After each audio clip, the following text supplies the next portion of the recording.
Hello friends, a very warm welcome to UnSarkari. In today's topic, we are going to discuss about India versus United States Constitution. Our goal is to understand that how there are certain similarities and contrasts when we take different aspects of both constitutions. Let's talk about India versus United States in terms of federalism and some other basic points. From the basic introduction, when we see India adopted world's longest written constitution in 1950. It is having about 12 schedules. When we speak about the United States, the constitution was adopted in 1787 and it is the world's shortest written constitution. You can see the contrast. There are 7 articles and only 27 amendments as of now. Now, what are the common points? They both aim to establish democracy, but they differ in structure, flexibility, and even in philosophy, and that is our whole idea to understand. US Constitution was drafted after independence from Britain when 13 colonies waged war against mother country, that is the United Kingdom. It emphasizes individual liberty, very important point, and also limited government, two key points, whereas Indian Constitution in post-colonial manner, it is blending certain elements of British parliamentary traditions, certain elements of US federalism with social justice ideals as we have discussed elsewhere also. Now let's see federalism. US represents true federal structure. It is the states which is having sovereign powers, for example, separate criminal codes and separate education policies. India is having a quasi-federal structure, a very strong unitary bias. Center can dismiss state governments during emergency. US states, for example, can legalize marijuana independently. This is just an example. You can look for more examples. Indian states cannot override central criminal law. Very, very important point. Similarly, when we talk about nature of federalism, then US Constitution is explicitly dividing powers between center and states. But India, again, it is quasi-federal. Why? Because Constitution of India is describing India as union of states and center is holding overriding authority. So that means US emphasizes state sovereignty, whereas India is emphasizing national unity. Then we try to understand distribution of powers. So US is reflecting division of powers into federal, that is enumerated, reserved, that is for states, and concurrent. For example, education policy, largely state control, and the federal role is limited. You can see what is happening since last 2 years, since Donald Trump has come to power, and there are conflicts in terms of control and the type of policies what states must adopt with respect to education. In India, there are three lists: union list, state list, and concurrent list. For example, police is a state subject, but center can deploy paramilitary forces wherever required according to strategic and security needs.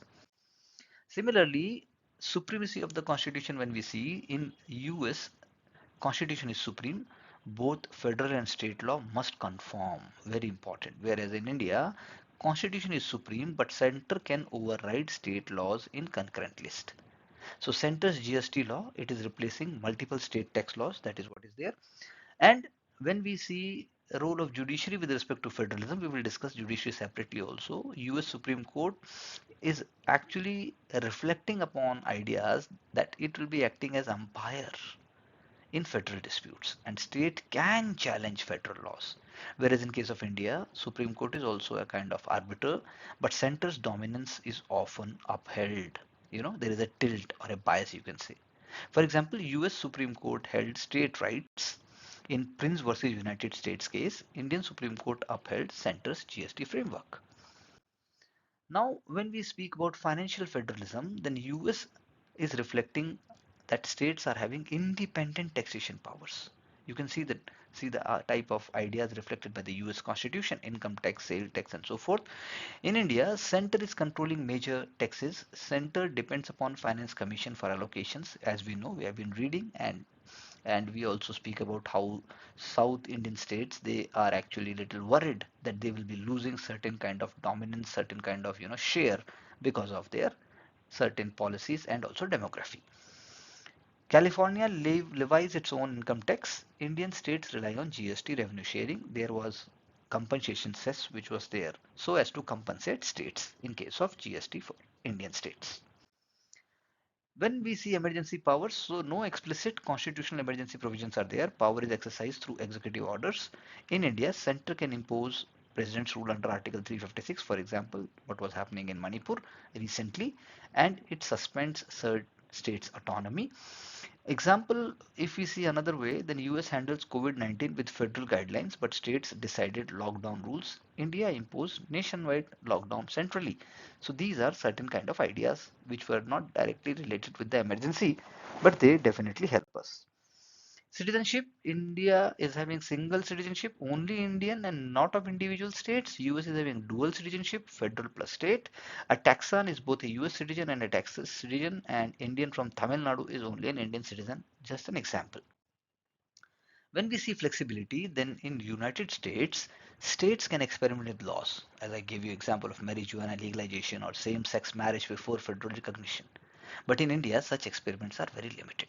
Center will be often trying to understand, trying to tilt, and it will be looking forward to harmonization of laws for uniformity. So in United States, you can say the states can act independently in many matters. Indian states cannot override central narcotic laws. If we see, for example, marijuana.